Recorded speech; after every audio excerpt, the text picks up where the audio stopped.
Consensus Network. We're good. We're live. We're recording. How are you, mate? Fantastic. I'm so glad to be on your show and so humbled that I missed the original start time. So what a great way to start. But thank you for your generosity. No problem at all, mate. No problem at all. And the reason I've hit record as quick as we can is because Lauren's going to come down here. I'm actually trolling Lauren with that quick start because I get told all the time, you're never on time, you never do this, you never tell me anything. So with this particular episode, she's had a good 3 hours of heads up because we had a timing snafu. And I thought we were going 3 hours earlier than we are now. And still, she's not fucking here. So for anybody that thinks Lauren needs to take over the Once Bitten podcast, this is evidence right here, right now, right with you and I, that, I'm the actual guy that steers the ship. All right. Well, hey, you know what? At least somebody's holding it down in the household. Exactly. She's almost ready, but maybe not yet. So I know I saw you guys in Prague on stage, and were they interviewing her as the person that was taking over? Like that seemed like that was the crux of that interview on stage, was that she's next in line. There's an agenda out there, Brian. I don't mind telling you. Here she is. There's an agenda out there where, she's writing something down. Like, come on, jump on here. Yeah. We're already recording, Laura. We're already recording. I mean, I've been explaining to the listeners that you've had a 3 hours heads up for this one. Yes, but they're calling for my head, Brian. I'm telling you, these Euro plebs, they think Laura needs her own pod, or no, just riff. You don't. Come on, ask him the question. Okay. Do you remember Brian from Miami? He was right next to the OPA app. He looked like a used car salesman. He was wearing a suit, and he was trying to shill this book. No. She met a lot of people in Miami. We sat next to each other at the signing booth when you guys were working for Safedine. Yeah, he was signing his book right next to you. I talked to you for like 10 minutes and told you about my son's adoption story. There you go. Son's adoption story. And we're going to get into that. I'm just making it because this is what true podcasters do, Lauren. They listen to like a little tip and they make one note. They start with a blank page. I've been in this. I'm just trying to defend my point, my place here on this whole podcast. Anyways, why do you want to help people understand Bitcoin? For me, I think that it is the most moral option for people. I think, or maybe not the most moral. It is the most moral option for people. I think that if I see somebody dying of thirst and they're on a life raft and they see water all around, and I know that water is salt water, and I know they want to drink that water. If they don't know that salt water is going to kill you, and I know that they're thirsty, and I know that they're inclined to drink that salt water. It's my moral obligation to tell them, don't drink that salt water. Let's wait a little bit longer. I know you're thirsty, but let's wait a little bit longer to see if we can get fresh water. I think it's the moral obligation of the person that knows to instruct the person that doesn't know. Yeah. and I would back that up. That's why I started this podcast. I felt as though I had all of this knowledge inside of me, and the people I was trying to talk to at the time, close friends, family, didn't want to hear from me. But I knew that what I had inside me was morally sound and just and ethical. And it just felt disgusting to me to keep that to myself. I just could not keep that knowledge to myself. And that is what drove me to start the podcast. I could have written a book. I could have written an article. I could have done a YouTube channel. I could have sung a song. I could have done a dance, whatever. Daddy. But for whatever reason, I was naturally drawn to start a podcast. And this is what people all in Bitcoin are doing. And this is why we keep seeing this explosion of content creation, which is so amazing to see. Back to the singing part, we were just singing upstairs, and I don't see you singing. No, that's why I chose not to sing songs. He was strategic. Yeah. That we've asked him many times. Who can sing though? Carla. Oh, Oh yeah, And that's why she does. That's why she creates. And he can sing. Yeah, his song is, fuck you money, and everybody loves that. They're daddy's words. But but Carla does a great job with her memes, and she mimics ABBA and people. So everybody's got something to bring to this space. It's just figuring out what it is that you can do and you can do well, and intertwine that with the Bitcoin knowledge that you want to, well, you feel, right, Brian, like you were saying, that you feel it's your moral obligation to share. Yeah. And if you view the Bitcoin social layer, the Bitcoin community as a body, not everybody is the same body part, right? I mean, you got maybe Michael Saylor is the brain, or, or maybe Satoshi's the brain, right? The white paper's the brain. But then some people have more glorious roles. Some people get to be a hand, a hand does a lot of the work. But some people are just a toe. Maybe we're the pinky toe or whatever it is. But to own that role and to say that this is my place, I'm the pinky toe of Bitcoin, or I'm the toenail, maybe we're the toenail, or I'm the toenail clipping of Bitcoin, whatever it happens to be, big or small, we all have a role to play. And to own that, some people are the vocal cords, some people are the singing voice, some people are the comedic brain, like you said. But just taking solace in the fact that that I am one part of this body that is much, the collection or whatever, the group, the community has this pretty tremendous, powerful influence. Owning my role is kind of what I'm content with. Division of labor, Lauren. Mm-hmm. And that's what Bitcoiners know, instinctively know. There's a division of labor and we all support each other. It may look as though, Brian, to your point, like we're all working together. It may look as though we're all fighting with each other at times. But that also is a very key component of the health of the organism, for want of a better analogy. Right. Well, yeah, if you know anything about the circulatory system, your body's always competing for resources or time or attention. And when, I was in my stores, in my brick and mortar businesses, we have cold plunges. And when you go in the cold plunge, all of your blood pools to the core of your body. Your extremities are the first ones to lose, sensation. They get really, really cold because all of your warm blood goes to your vital organs. And so there's times when blood needs to go to certain parts of the body. And then when you warm back up, then your extremities compete back for that time and that attention of your vital resources. And it's not competition, it's symbiosis, right? It's your body's natural function. And your body has a way to delegate those functions as it sees fit. And you could say that's the division of labor. You could say that that's how organisms survive and thrive. But yeah, I think that it's fun to think about that this is kind of the natural process that significant movements, that world changing, history changing movements go through. This is that process. Whether it was the Reformation of the church, or it was moving from barbarianism to civilized society, like these things that it's cut and repeat of historical precedent that we're seeing here. So you can see these things in history play out. The successful ones have these processes. Do you have any further questions? What about the favorite one? Fire it, Brian. What is your favorite thing about Bitcoin?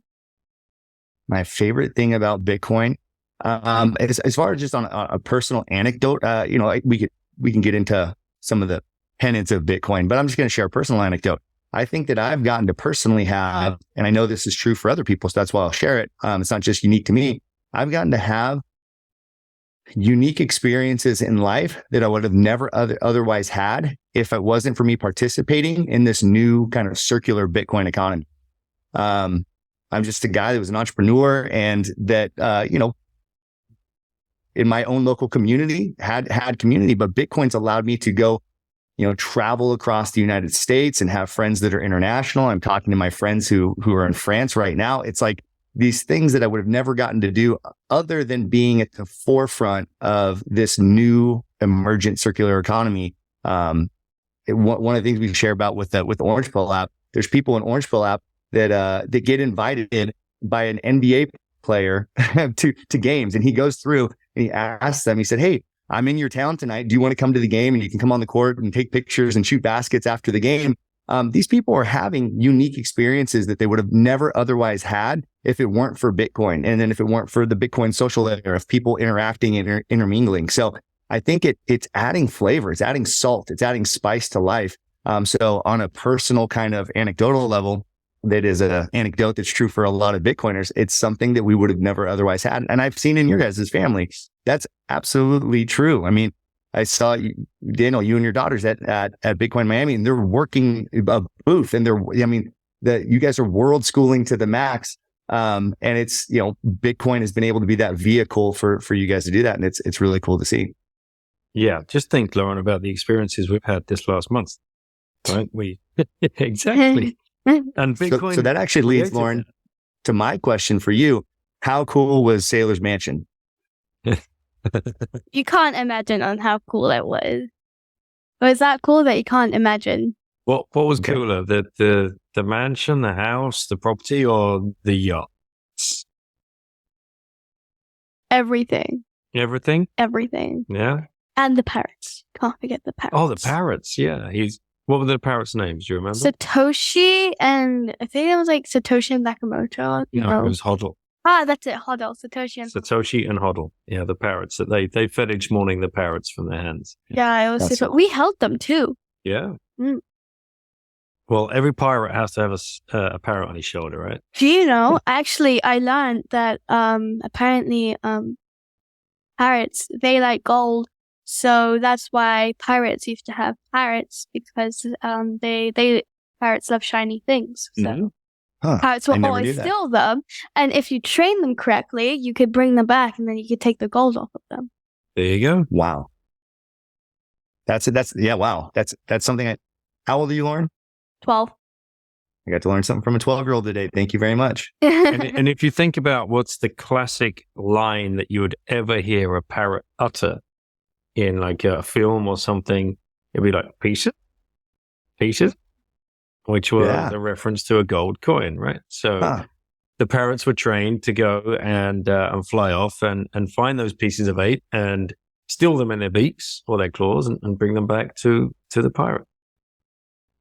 So cool. Yep. Yeah, actually, the parrot broke the lady's golden necklace.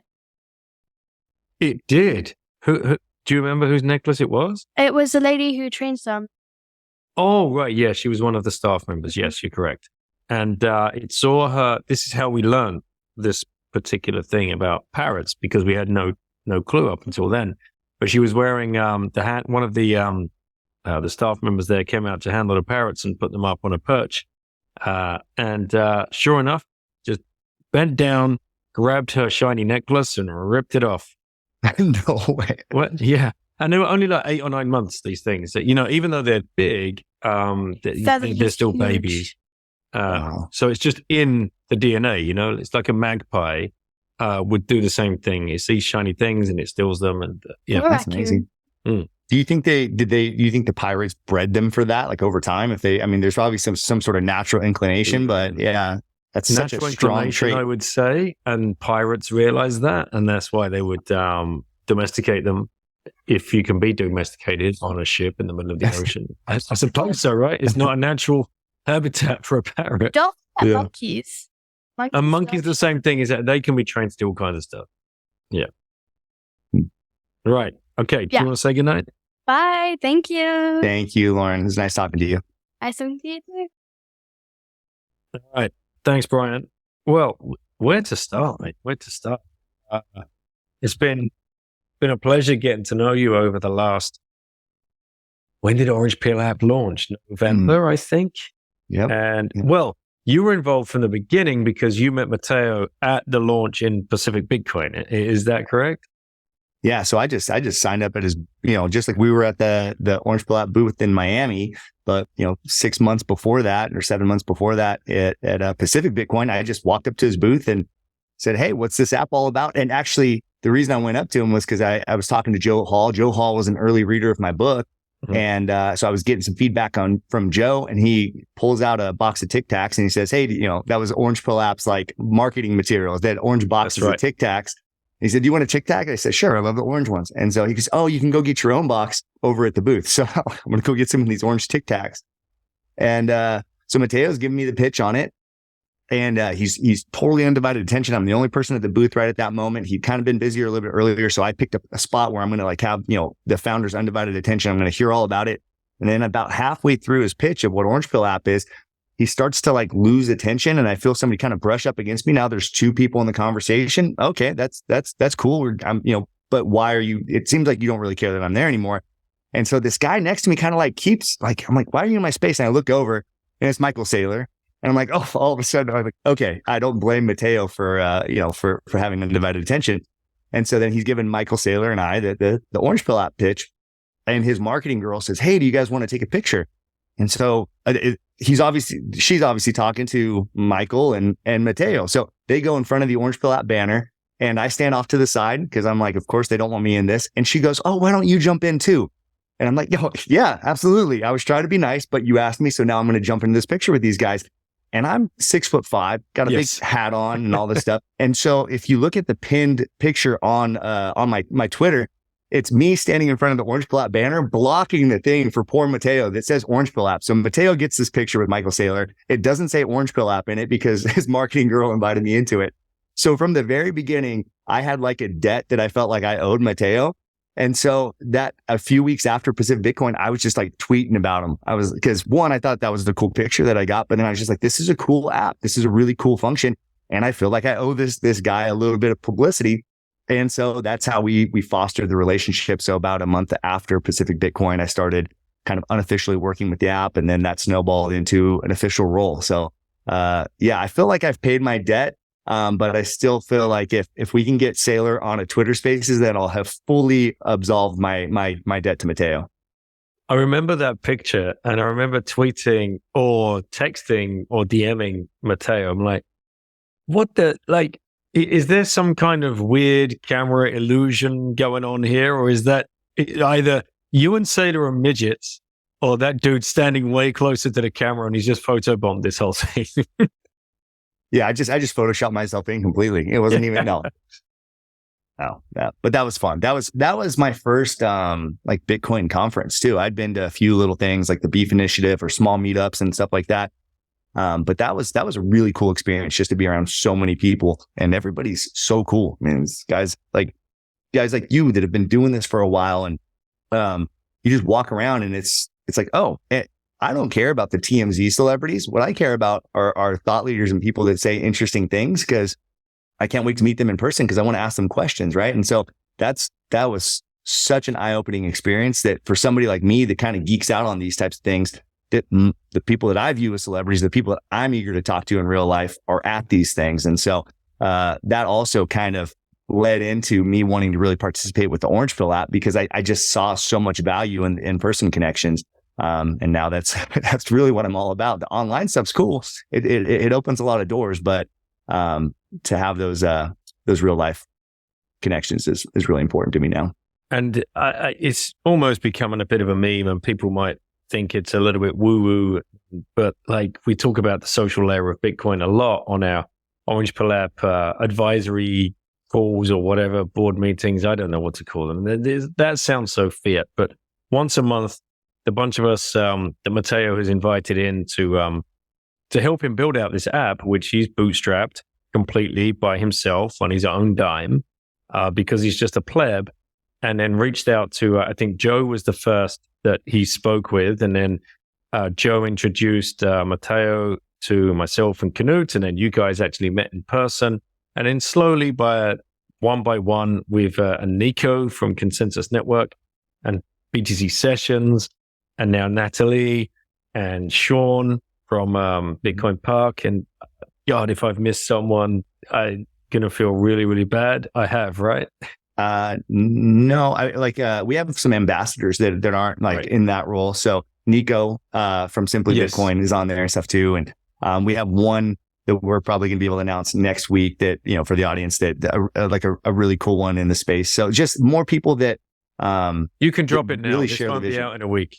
So by the time this hits the airwaves, there's an element of signatures required at this point. So yeah. So can you fix it in post if I drop something that we can't share? Let's not drop it then, just in case. I don't want to jinx anything.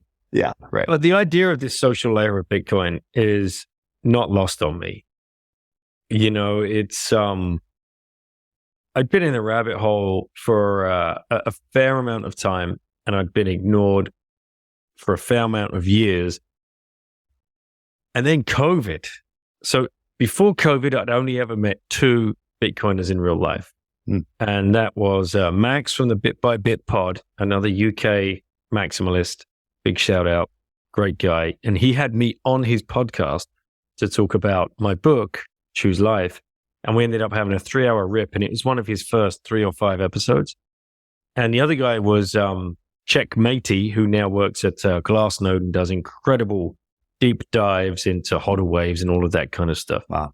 So they were the two dudes that I met in London, and I was like blown away. This is crazy. I can't imagine never. Oh, and when I got back from London, I met Hodler the Now, Sir Badminton of Bitcoin, who just happened to be an hour away from me. And we're like, right, okay, I'm all in on meeting Bitcoiners now. And then boom, we're locked down.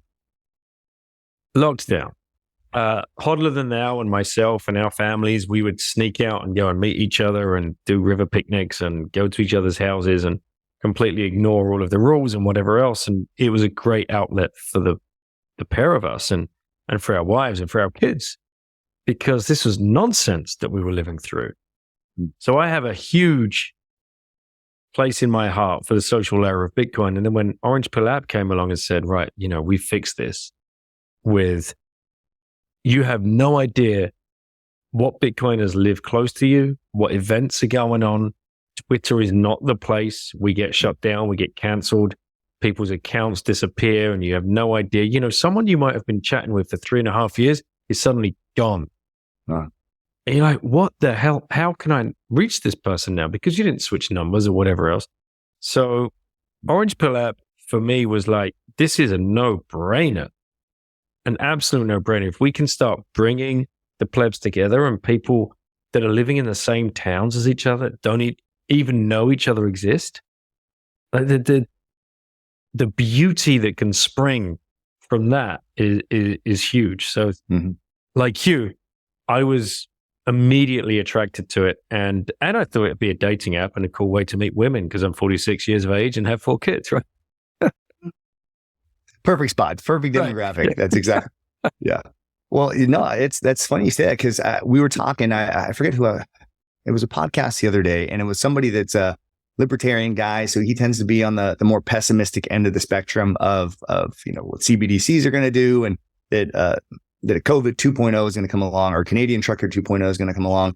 And he said, you always sound optimistic on everything. He goes, give me your kind of your outlook. And I said, well, my outlook doesn't really matter. I can give you my outlook. It's usually going to be a more optimistic one. I think Bitcoin's actually going to act as a check on everything else. So I think CBDCs are going to be bad, but they would have been worse had it not been for the free market alternative of Bitcoin. So that's my general perspective. But I think every person should have an optimistic model and a pessimistic model, right? And then we can proceed accordingly. So neither scenario takes us by surprise. But Orange Pill app actually fits into both models perfectly. Like, you want the social layer either way. So let's take a trip down the optimistic path. The optimistic path is, you know, CBDCs could come out, kind of society creeps forward, but Bitcoin just becomes more and more popular. The technology is getting better for Lightning Network, more usability. All the answers are all the arguments that the crypto community had against Bitcoin. It's too slow, not scalable. Those are gone. Like those are arguments of the past. And so Bitcoin is just going to naturally fit in as good money. You see that in every society that's had bad forms of money or currency run side next to good forms of currency and money. They oftentimes can live, you know, in society together. The good forms of money just become more and more popular. So I think that that's what's going to happen. And there's the way that comes into society is through a circular Bitcoin economy. You have things like the Beef Initiative. You have people that, you know, they exchange medicine, medical care, and you know, physical therapy, and all these different elements that you can buy on the Bitcoin circular economy.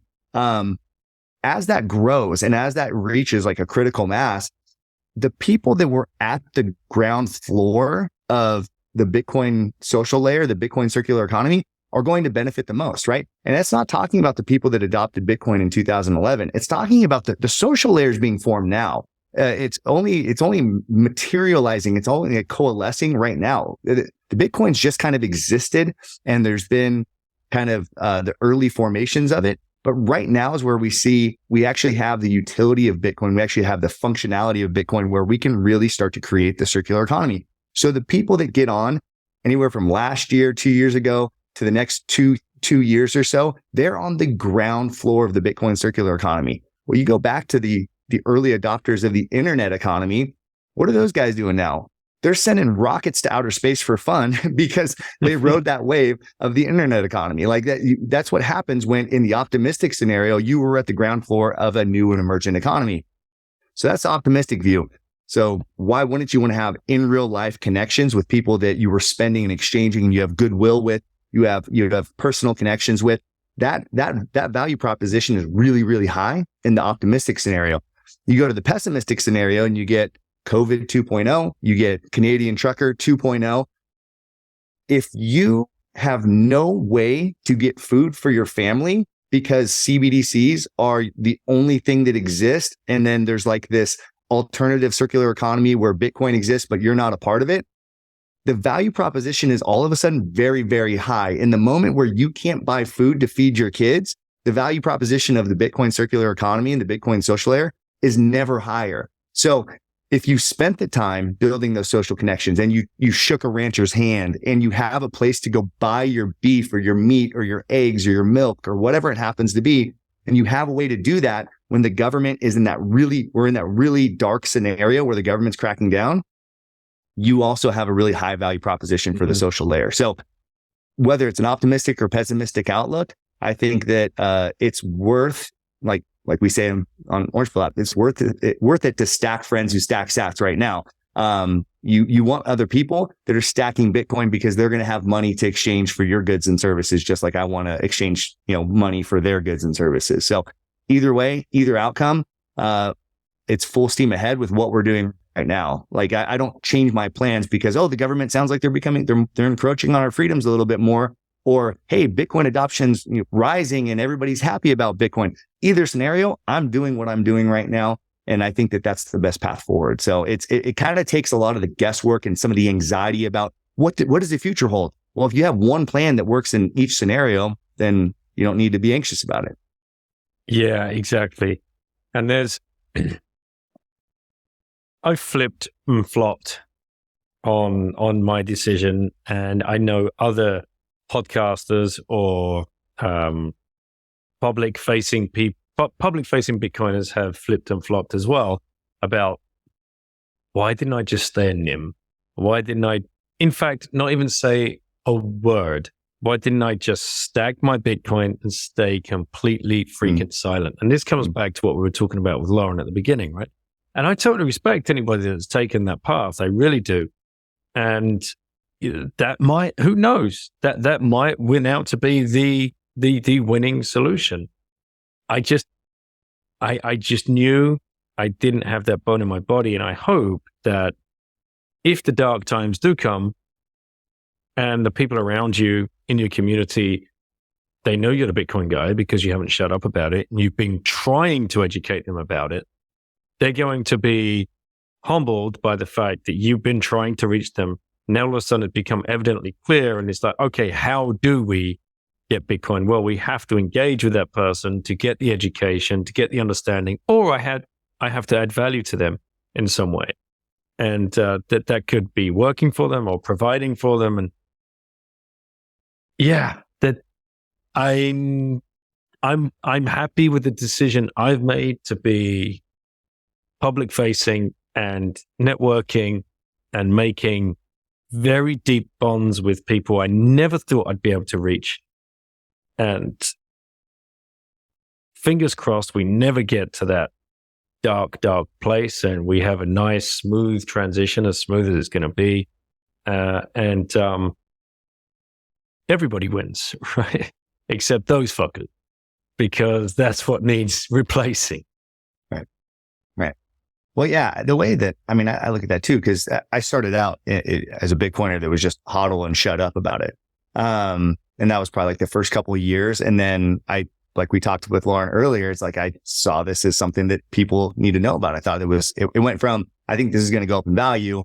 That's my selfish motive to, I think that this is good for other people. But with working through that kind of mental release, I equate it to, I don't know if your audience knows, but I've done a lot of combative sports. So I've done MMA, cage fights. I do a lot of Brazilian jiu-jitsu tournaments and stuff.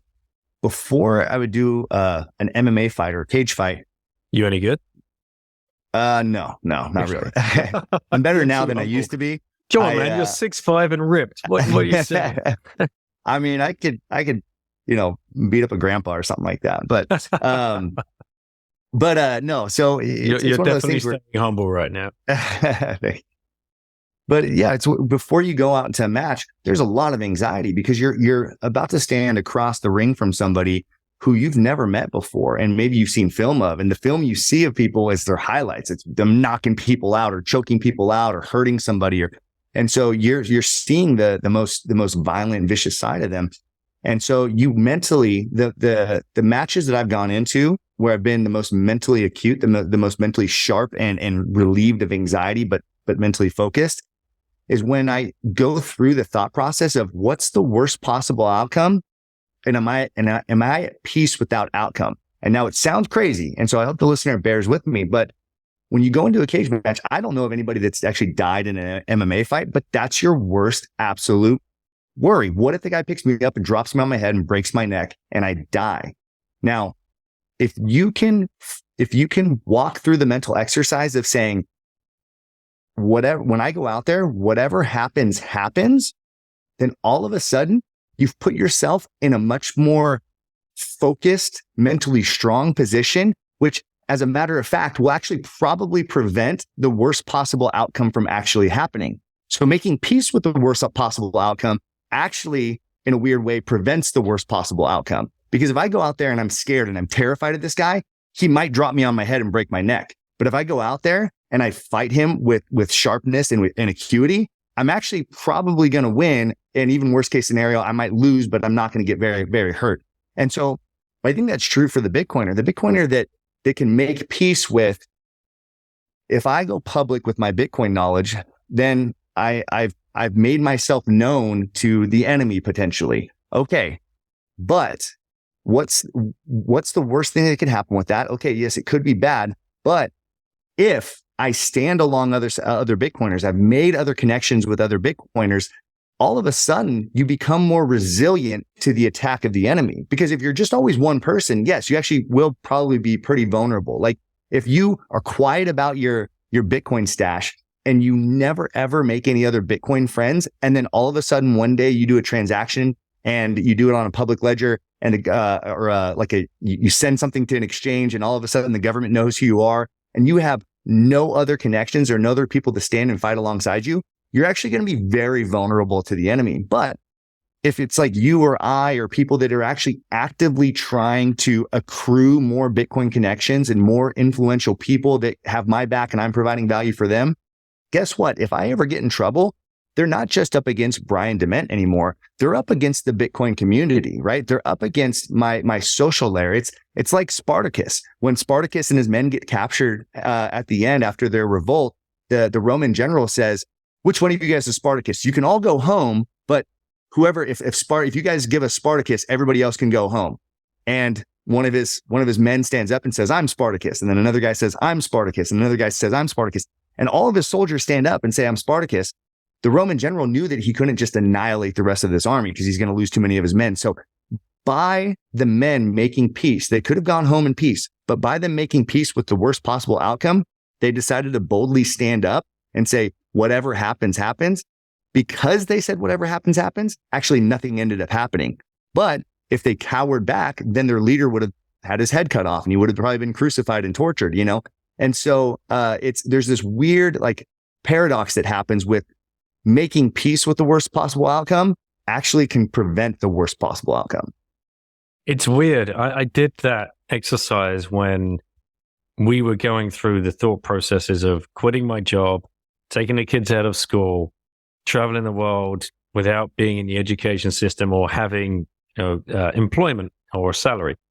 And I went through the fear setting exercise. What's the worst thing that could happen here? And what are the processes you would put into place to fix that if it were ever come to pass? And it's such an incredible, and writing it down, like actually writing down your biggest fear. And my fear was going bankrupt and living under a bridge with my wife and 4 kids under cardboard with no money. Like that was my biggest fear. That was what was keeping me from quitting my job and living the life I wanted to live. That fear. Where does that come from? They're so crazy.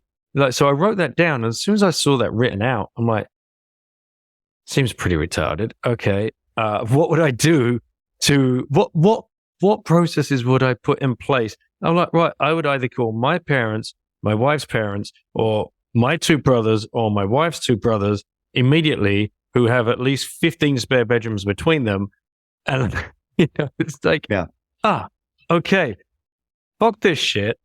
I'm gone. I'm quitting. That was my biggest fear. I just stared it down and completely obliterated and realized I was you're living in some kind of fear dreamland or nightmare land that stops us from doing almost anything because of the programming that's come before. And it's it's crazy.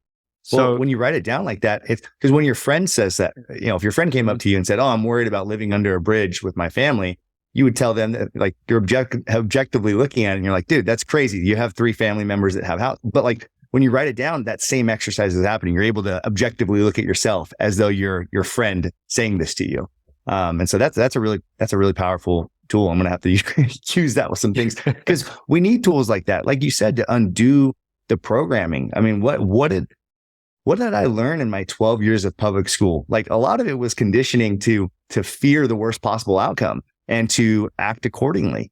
And so I think that, whatever we can do to undo that fear, we saw COVID was the absolute perfect personification or illustration of using fear to manipulate behavior. And so we should be very eager to undo that programming in every aspect of our life. The ones that that are pretty apparent, and then the more subtle ones, because those ones are probably a little bit more subtle. We don't know why we weren't making that move.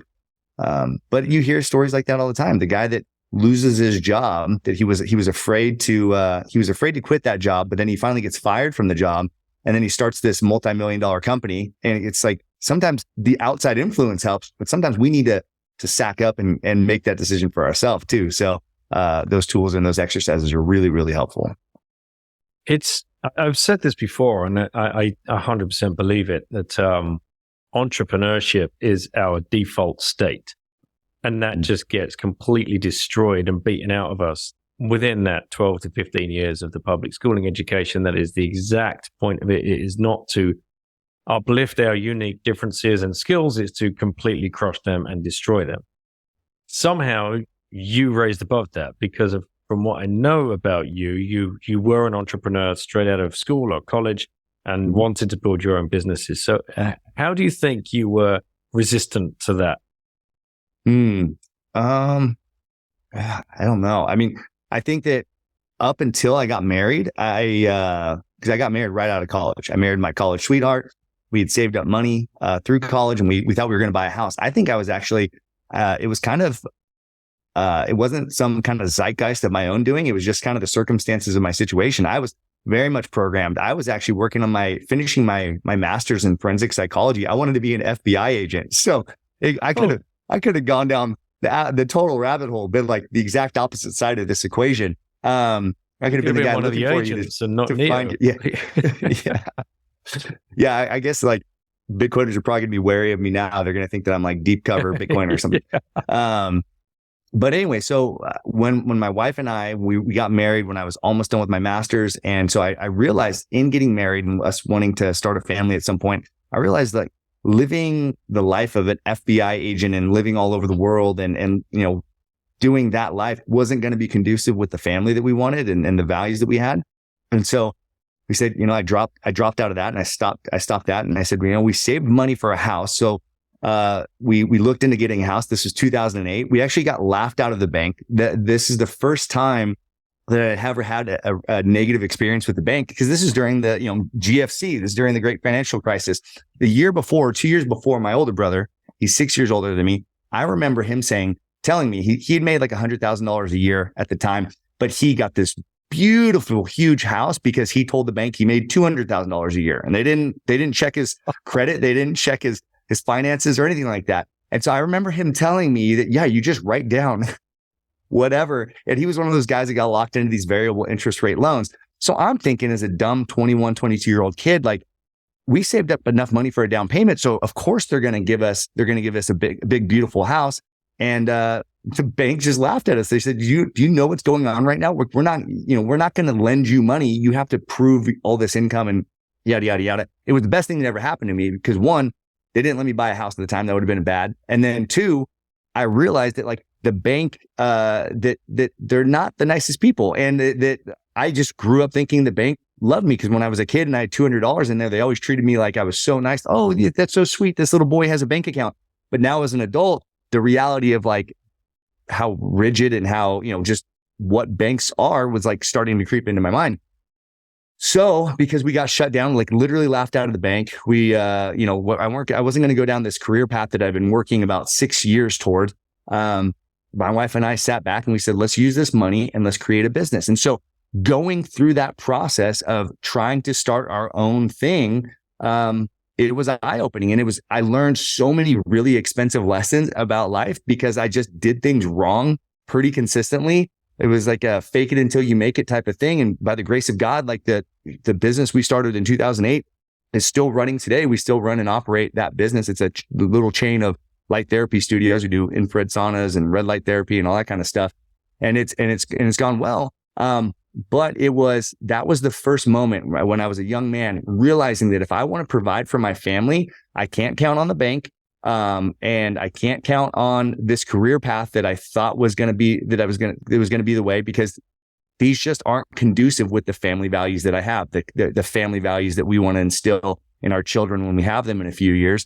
And so, it was kind of forced. I almost felt like I was forced down this path because of my worldview and the things that that my wife and I held valuable. How on earth had you managed to save up for a down payment? You were studying and clearly working or hustling, side hustling. What was going on? So my wife was a substitute teacher. So she worked, 40 hours a week in addition to doing school. So she was making salary, but she still lived at home with her parents. So it was just pure savings. I was working in construction. I worked as a valet for a car dealership. And that was part of the reason why the bank laughed me out, because half of my income was just cash, like from a construction job. And they're like, you can't verify this at all. So, we don't want your cash. Yeah. That was a big reality check too. It was like, I have the stacks of cash right here. You don't think it's valuable either? Okay. So then I also, I never slept. I just didn't sleep in college. And, I played poker, played Texas Hold'em. And, I remember when I was a freshman, when I got into Texas Hold'em, I had my RA was a really good tournament poker player. And this is when poker was really kind of at its height. RA for us British guys? A resident assistant. So when you're a freshman, there's like a junior or senior that's in the dorms that kind of, is the leader of the area. And online poker was big at the time. And he said, nobody in my hall or in his area of the dorms is allowed to play online poker unless you read this. There was 2 books you had to read. And I forgot what the first one was, a book on statistics. It was just straight statistics. It had nothing to do with poker. And then the second one was a statistical analysis of poker. And they were both short reads. They're like 100 or less pages. And he said, I'm not going to, because you weren't allowed to gamble on campus. He goes, I'm not going to tell anybody that you guys are gambling online if you read these 2 books. And the advantage you have in poker, if you understand the statistics of how the game works versus people that are just playing for fun, it's a completely unfair advantage. It's the only, for people that, most people know this, but you're playing against other players. You're not playing against the house. The house takes a percentage of each pot, so they don't care who wins. And so I played tournament poker. I bought my wife's engagement ring with I won $3,000 in a local tournament one time. And I would, go out and I would just spend all night. I would get out of class. I would spend all night, 6 hours at the casino playing in person. And then I would get up 3 hours later and I'd go work construction for a little bit before, So we were hustling and we were both working really hard. because we thought we had a plan, right? We knew we wanted to get married, and we wanted to get a house, and we wanted the white picket fence and all these things. So we were working towards that. So kind of a degenerate gambler. If it wasn't for my wife, I would probably actually still be a degenerate gambler. I don't really play poker anymore, but that's just a function of time. I still enjoy the game. So that was going on around 2008, 9, and you don't get the dream house, the white picket fence, the 2.4, because we have the GFC. But you decide to build your own business anyway. Like, what was going on there?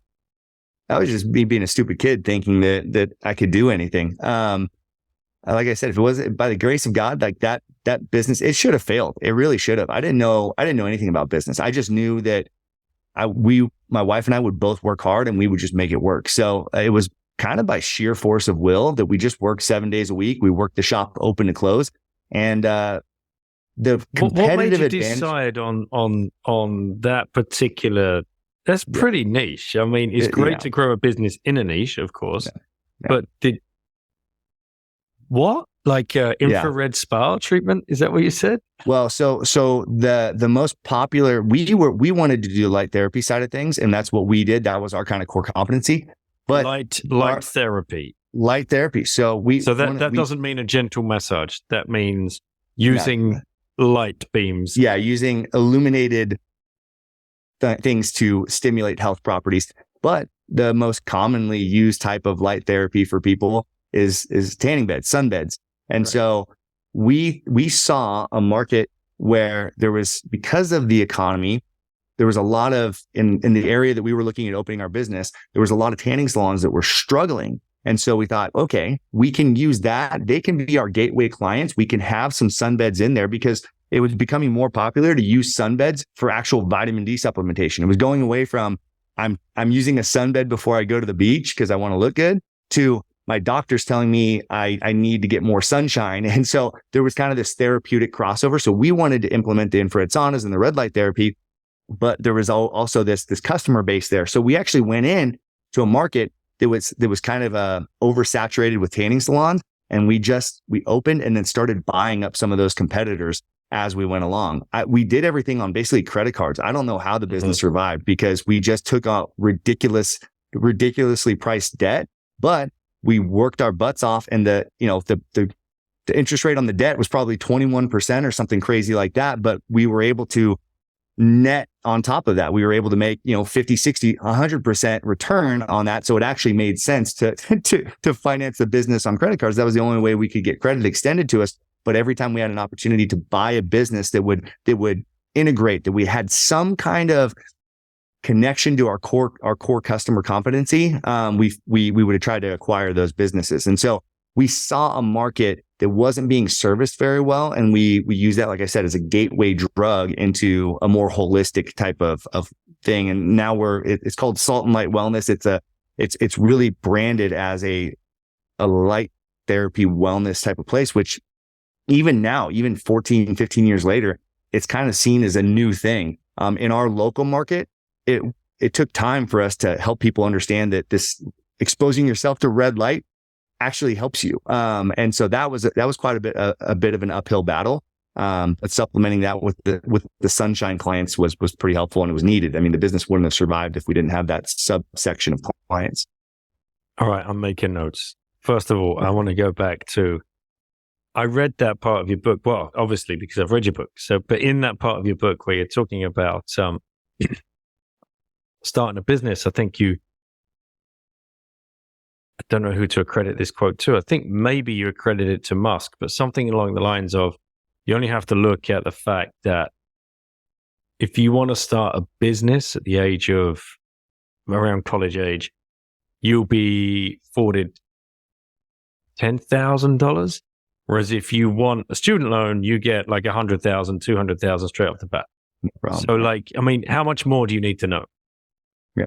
As to how the world is working? It's disgusting. Yeah.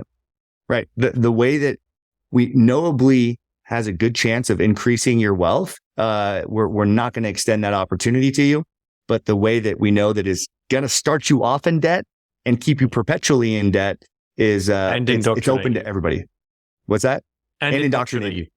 Yep. Because they're literally paying for you to think the way that they want you to think. Mm-hmm. Because it is their education, their agenda, their curriculum that you have to go through, but they will give you the money for that. So not only are you not well equipped with the practical skills, even though you go through 4 years of med school, you think, right, yeah, I've nailed that, or law school or whatever else. You're just marching to the beat of their drum. Mm-hmm. It's their agenda. And they've just given you 200 grand's worth of debt. And so now you do have to go into that specific area that you studied for. And you do have to apply everything that you've been force fed. Mm-hmm. And people wonder why we're in such a mess as a society. It's a great system that they built. I mean, they really thought of everything, Truly. There's very few exit hatches. And I think that's why when we get into Bitcoin, we feel really privileged to have found one. And these are the same guys that set up they monopolized the monetary system. They monopolized the health system. They monopolized the energy system. They monopolized the law system, because the law system is all through the education system, and the medical system is all through the education system. Mm-hmm. Same names, man. And you call them out in your book as well, because you go down the rabbit hole of Jekyll Island and try and educate people about what happened there. So, well, I'll let you riff on that for a little while. And I'm happy to talk about that, further length, wherever you want to take it. Yeah. Speaking of Jekyll Island and G. Edward Griffin, not to divert too much from that question, I don't know if did you see the documentary with him recently that came out, Plandemic 3? So there's COVID, ever since COVID, there was Plandemic 1, Plandemic 2. Then this third one, the first ones were about COVID and the shot. Plandemic 3 is really breaking down, I think it's from the 1960s or 1970s, but a lecture by G. Edward Griffin, and talking about the communist takeover and the things that are implemented right now. It's brilliant. So anybody that hasn't gone out and watched that documentary, G. Edward Griffin, the guy that wrote The Creature from Jekyll Island, the reason why most of us understand how the Federal Reserve was formed and somewhat of how it functions, much of it's still opaque, but we have any kind of comprehension of it because of his expose that was written several decades ago. So that guy is a wealth of information, and he saw around corners. And here's the interesting thing that he said in this documentary. So they covered his lecture from decades ago, but then they interview him today, and they said all the things you said back then, they've come true. What did you think? Did you know beyond a shadow of a doubt that these things were going to happen? And his answer was really illuminating. He said, logically, everything that I said, I absolutely believed, and because I could see these things starting to play out, but I never in my wildest dreams thought that it would play out exactly like I said it would. And I think that that's almost an encouragement to us as Bitcoiners. And he said, we kind of have a little bit of self-doubt. Like, there's no way, when I see all the pieces and I can see that everything's pointing in this direction, it's still almost surprising that everything ends up going in that direction, right? And so as Bitcoiners, we see that Bitcoin is the logical outcome, and then it's like an inevitability. But I think most of us Bitcoiners will still have an element of, wow, I can't believe we actually nailed it when it finally comes to fruition. We believed it, we had no doubt, but at the same time, when we look back, it's going to be pretty astonishing that the things you call about Bitcoin right now come to fruition. So anyways, the things that he says in The Creature from Jekyll Island, it's really interesting of how they implemented the Federal Reserve. It was the world's biggest bait and switch. They had Senator Aldrich, which was the most, it was like the Elizabeth Warren of the time, or the Senator Bernie Sanders, one of those senators that was just very powerful and very influential. He sat down with the 6 wealthiest people, or people that controlled the wealth of about a sixth of the planet. And they met on Jekyll Island, and they hatched a plan to implement the Federal Reserve. And at the time, people weren't really big fans of banks, kind of like we are right now. And so they said, hey, the way that we're going to pass this is I'm going to go before the Senate, and I'm going to introduce this as a bill to say that this bill is going to crush the banks. And what I need you bankers to do is to come out in the press and say, no, this bill is going to crush us, even though we helped write this bill. And we know that this is going to give us unlimited power for generations to come, a power that we've never been able to to get for ourselves before, we're going to get the people to vote for it because it's the world's biggest reverse psychology. I think the line in the book that I use is it's the biggest, reverse psychology. It's like a parent trying to get their child to eat their vegetables, right? They just do kind of a bait and switch on them in order to do something. But in this case, it was for a nefarious purpose. And so, yeah, I think it's helpful for people to see that, because when we've been duped and we realize we've been duped, we kind of fight with the vigor that we never had before. And I think most Bitcoiners are kind of in that loop. Most of us weren't completely freedom-minded, and we weren't Austrian economists, and we weren't free thinkers our entire lives. That usually switched at some point. And so for a lot of our lives, we were duped. And because we were duped, we don't want our kids to be duped. We don't want their kids to be duped. And I don't want to continue and perpetuate those lies anymore. Like, I'm trying to find every lie that I can discontinue from existence. And I'm sure I still perpetuate things that are untrue. And that's the problem, is like, I'm trying to refine my processes. And just, I think that's why we do these things. That's why I try to talk to people like you. I try to read, I try to, those things, because once I've been duped, I never want to do that again. It's the, shame, fool me once, shame on you, fool me twice, shame on me. That's kind of how it breaks down in my mind. It's so, that book is great. I urge all of the listeners to go and read it. I also urge them to read the original, which is The Secrets of the Federal Reserve by Eustace Mullins, which was written in the 1940s, which I think Griffin pulled a lot of resource from. And then when you go even deeper, you're like, okay, who's this character? Nelson Aldrich. Oh, it turns out that his daughter was married off to John Rockefeller Jr. And you're like, oh my God, this is so fucking obvious. Yeah. Like, all of it is so obvious. And, as soon as generally, when you bring those names up, people start rolling their eyes. Oh, here we go. It's like, guys, it's just, they're hiding in plain sight. It's just on their Wikipedia.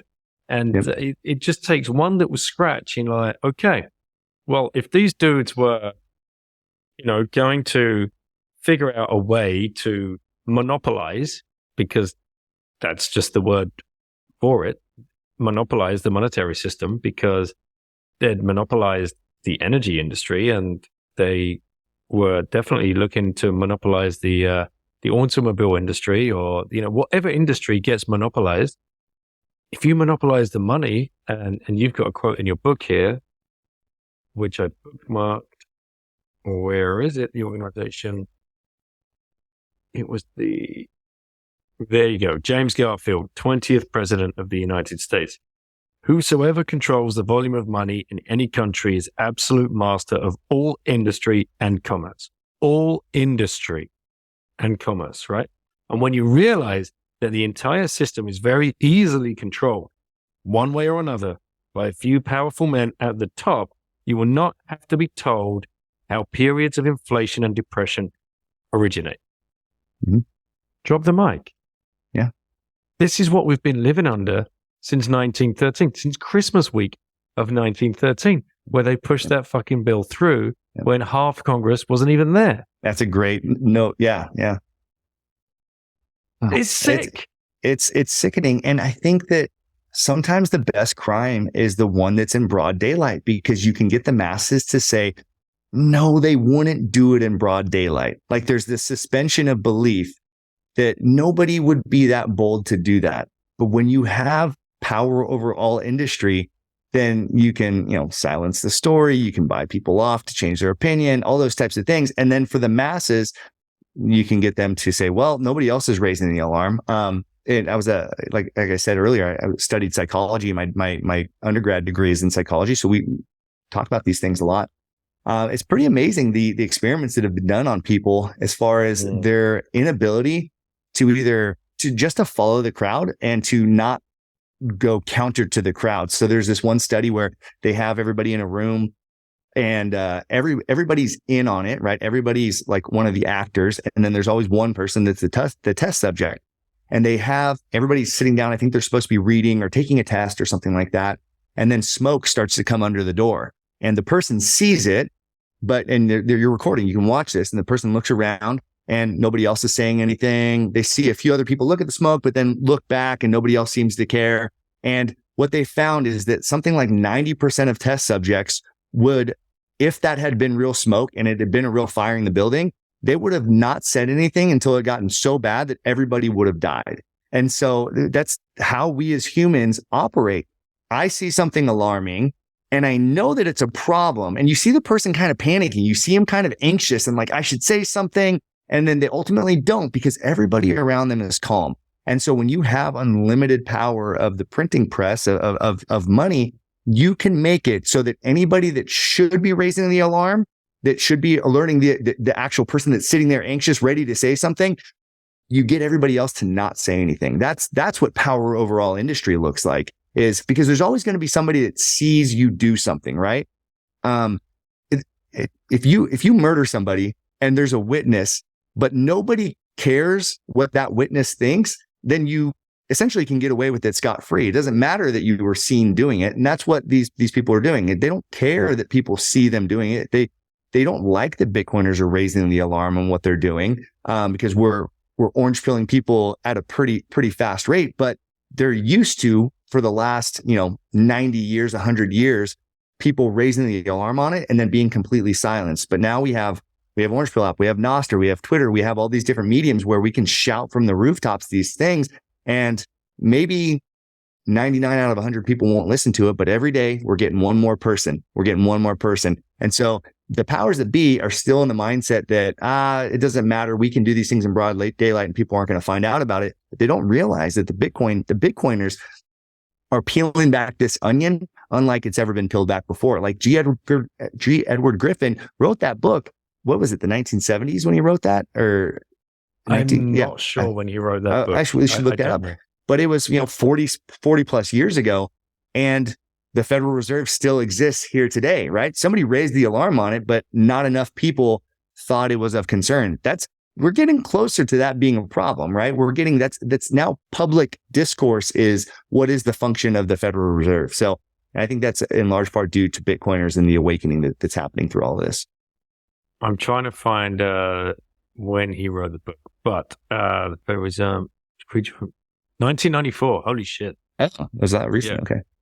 Yeah. So 30 years. 30 years. Okay. He's done. So, and this is what we talk about in the Bitcoin space, or you see on Bitcoin Twitter a lot. Oh, this is just another psyop, which is exactly to your point. They know what they're doing because they did these psychological tests. And if you read about the Tavistock Institute, which came into prominence during the Second World War and the psychological warfare, they have all of that data. They know how powerful it is, and they knew how it was going to manifest over a generation or two after coming out of the Second World War, which we could probably hypothesize, knowing what we know now, were manufactured wars, both of them, to completely enrich the cartel of the central bankers. But then they knew how to, and when you control the media, because you have a monopoly over the media as well. But we're the crazies. Like I tweeted the other day, government equals warmongering Nobel Peace Prize winners, and Bitcoin equals peace-loving psychopaths. This is the world in which we find ourselves. That's such a great tweet. It's completely nuts. But we live under manipulation in every single corner of our lives. And then when you take the orange pill and you meet the people and you get out into the social areas, we talked about the conferences, or you find people on Orange Pill app, you realize, no, I'm not the fucking crazy one. Like, this is real life. And I don't need their phony health system, and I don't need their phony education system, and I don't need their phony law system, and I don't need their phony taxes and their phony property laws and all of this kind of shit. Mm-hmm. What I need is Bitcoin, and I need my Bitcoiners to carry me forward and build the life that I want my family to have on a planet which is ours, under natural law. Yeah. Is that too much to ask? I mean, it's right. It's pretty simple. Yeah. Yeah. Well, how did you, I mean, we've not done your rabbit hole story, man. We've been blabbing for an hour and 10 minutes. How did you find Bitcoin?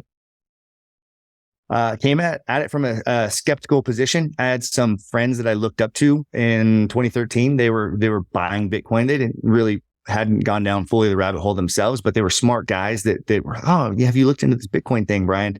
And so I started studying it because I was kind of disappointed. There were people I looked up to, and I said, this is one of the things you guys are kind of dropping the ball on. Like, I'm looking to you guys for, and this is this funny magic internet money. I'm the younger one, so I should be more inclined to be the one getting it. But you're telling me that it's scarce. Well, it's computer code, so it can't be scarce. And somebody could just change the code at any time and blah, blah, blah. And like, some of the ESG stuff wasn't prevalent at the time because the Bitcoin, hash power wasn't very high. So it was some of the more simplistic arguments for it. And you go down the rabbit hole and it causes you to ask for the first time ever, what is money? It asks, what is currency? What are these different things? And so in trying to kind of bring my friends back to the rationality, it orange-pilled me and it kind of cracked that open. So I think I started buying some Bitcoin in 2014. That was kind of when I was like a Bitcoiner from that point. Started Bitcoin only, and it was pretty easy to be Bitcoin only at that time because that was the new thing. There was some altcoins and stuff like that, but in that 2016 to 2019 period, I got sucked into the altcoin rabbit hole, worked on an altcoin project for a bit of time. I think that some of the new Bitcoiners are fortunate that there's Bitcoin maxis out there that are teaching the fundamentals of Bitcoin so that you can start Bitcoin only and stay Bitcoin only. We can get into some of that. That's actually, the book's been reformatted a bit, based on some feedback that I've gotten from even Joe Hall and some really helpful people. It was the book was written, on the back of me coming off of the altcoin project. And I would like to circle back to why I finally actually like resigned from it. And then my moment of going back to Bitcoin only. The book was written to try and take people through that arc of Bitcoin only, altcoin phase. And hopefully by the time you're done with the book, like you come back to like Bitcoin only. So it's meant to actually have an honest conversation through the middle part of the book is about crypto and stuff. And, it's meant to take a really soft approach. If there's Bitcoin maxis, I'm a Bitcoin maxi, but there's like the hellfire and brimstone Bitcoin maxi. And then I'm like the Jesus ate with sinners Bitcoin maxi, where that Bitcoin Miami, I'm happy to talk to the crypto guys and I'm happy to, cool, that's interesting. Your project does that. But, let's talk about Bitcoin, and so it's very meant to be conversational and welcome those people in. But some of the feedback I got from Joel Hall and some of the early readers was that it sounds too soft. And if somebody just picks up the book and just reads the crypto section, then it might sound like a compelling case for crypto. And so I've gone back and stiffened up some of the language in the recent version of the book. Because that's, I think Knut Svanholm calls it brown pilling people. And that's the last thing we want to do is brown pill people. But that was my arc, right? That was my arc of going, crypto and then back to Bitcoin only, because of seeing some of the glaring holes and understanding that the real revolution in Bitcoin is decentralization, right? Sound money, hard money, immutability. Those are all really, really powerful, noble things. But having something that's decentralized, it's the answer to everything we've been talking about for the last hour and a half. The ability to decentralize the consensus is the real revolution here. And unfortunately, that's what crypto lacks. Like crypto can be as fast as it wants. It can be as scalable as it wants. It can DeFi, centralize, whatever. It can do these things as much as it wants. But if it's not actually decentralized, and that's so one of the step number one of me realizing the problem with crypto was on the project I worked on. We were a proof of stake chain, and all we knew there was hundreds of people that validated their own nodes. And we're like, wow, we're decentralized. We're a small project, but there's hundreds of people. Look we're decentralized. Then we surveyed the people that were running nodes because we were, a Telegram Discord community. And so you had pretty close contact with these people. Where do you guys run your nodes through? Do you guys, host them on your own servers and stuff? No, like 99% of people hosted it on Amazon Web Services. So even though various people own the nodes at any time, which we've seen with Parler, the social media app, Amazon can really flip your network off at any point. So that was a big like aha moment for me. Just realizing the centralization of crypto. I had heard that argument before, but I remember thinking that no, I know the people that validate our nodes, and there are different people. There are people that really have good motives, and they want to. Unfortunately, there was still just a lack of information there. And then the point that really orange pill me, that took me out of the crypto space was. As the marketing guy for this project, you'd get other people. Like if somebody's going to scam you, it's going to be the marketing guy, right? The CEO, the developers, they might all have good motives, but if it's a scam project, the marketing person's the one that's trying to like really pump and dump things and stuff like that. But I was the marketing guy and I actually had good motives. I thought what we were going to do was decentralized education or decentralized lemonade stands or whatever your project's trying to do, right? And so we really believed in what we were doing. Thankfully, because I would get direct messages every day from XYZ coin and they'd say, hey, let's announce a partnership and let's pump our coins together. And I said, your project has nothing to do with what we're doing. And through these conversations, they'd say, you know that we don't care that our projects have nothing to do with each other, right? It's the announcement. I mean, they would pretty blatantly say this, like, all we need to do is announce the partnership, right? And so they would say these things. And that was like the first alarm bell. And I remember thinking, well, that's pretty shady. And I guess that there's bad actors out there. But then that night or one of those nights, I went on to CPayTex. That was one of the small exchanges where our coin was exchanged. And we were on probably 20 different exchanges, but this was one of the smaller ones. And I remember thinking, I wonder how easily manipulated the price of our coin is, because these guys are asking us, hey, let's pump these coins artificially. And I'm worried that that's something that can be done. Like we have these good motives, but people are trying to use this for bad. So I went on that exchange only had about $200 worth of our coin on there, and they were sold for 2 cents a piece. So I went on and I bought all $200 worth of our coins on that exchange. I soaked up all of the liquidity, and I said, I wonder what happens now that there's no liquidity on this particular exchange. And so as shady as this exchange was, and this wash trading is a crime. So this may or may not happen in real life. Wink, it probably happened. So once all the liquidity was gone, I placed a sell order for the next coin. Instead of 2 cents, what I just bought it at, I placed the next coin for $1. So 50x the price. And then without even logging out and logging into a different account, from my same exact account, I also bought that same coin for $1. So in one transaction with $1, I 50x the price of our coin on that exchange. And I thought, okay, well, that makes sense. It's just this one exchange. I wonder if this is being reflected online. So I checked CoinGecko, CoinMarketCap, all the websites that aggregate this information. And guess what? With that $1 transaction, our coin went from number 1,500 in the world to number 398 in the world because of a $1 transaction. It said our market cap went up $5 million because, and I know firsthand, it was a $1 transaction that inflated the value of it. So I sold it back to myself for 2 cents, it created the equilibrium in the market.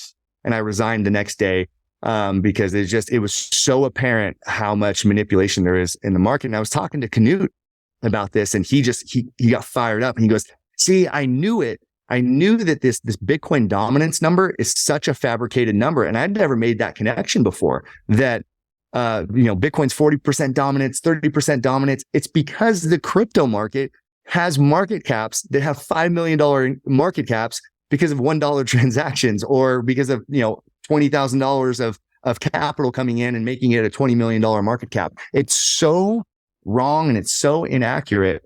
And yet to me, that was a very shocking revelation that the markets are that easily manipulated. It's quite shocking. And so that's not something that I want to play around with. And that's something that I think people need to know about, that you're not even just in a casino. I think that some Bitcoin maxis say, oh, don't play in the crypto casino. It's like, it's a crypto carnival. It really is. It's like trying to take basketball shots, but the carnival guys made the basket too small for you to actually ever make the shot. The people that control crypto and that control these projects are worse than the Federal Reserve. So us as Bitcoiners, I think, as ardently, opposed to the Federal Reserve as we are, I think it's also our moral obligation to be ardently opposed to crypto. And so that's why I went back and had to reformat the book, because the book was meant to be a soft approach to hopefully this person comes and then they see the light at the end of the tunnel by the time they read it. But I never, as a first-time author, realized that some people are going to pick up a book and just read a section of the book. So I had to make sure that at the end of every section of the book that there's like this nice summed up point that says, but Bitcoin only, and here's why. And so that was a learning lesson that it was good. I'm glad that I didn't sell a ton of the books early on because the first version of it was just very soft, and it still takes a good approach, I think, for if you have a friend that's into crypto and they dabble in Bitcoin, or they're just opposed to Bitcoin, or they're a no coiner. I think it's a good resource for them still, because it's going to speak some of their language, and it's going to acknowledge that we as Bitcoiners, I think one of the oppositions that we get is that, Bitcoiners just don't understand crypto, and they're just into their boomer technology. The book fleshes out, here's what crypto is. I can explain to you what an Oracle protocol is, probably better than what the guy at the booth at the conference is going to explain to you. But ultimately, this is still why Bitcoin matters, and this is why this is a problem. So that's really the function of the book. That's the arc of the book. And it's been a really enlightening thing. Also a very humbling thing, having something that you've produced. I don't know if you experienced this with your book or with podcasts, but when you put something out there and you open yourself up to feedback, it's a very edifying process, but it's a very humbling process too. Oh yeah. Oh yeah. It's,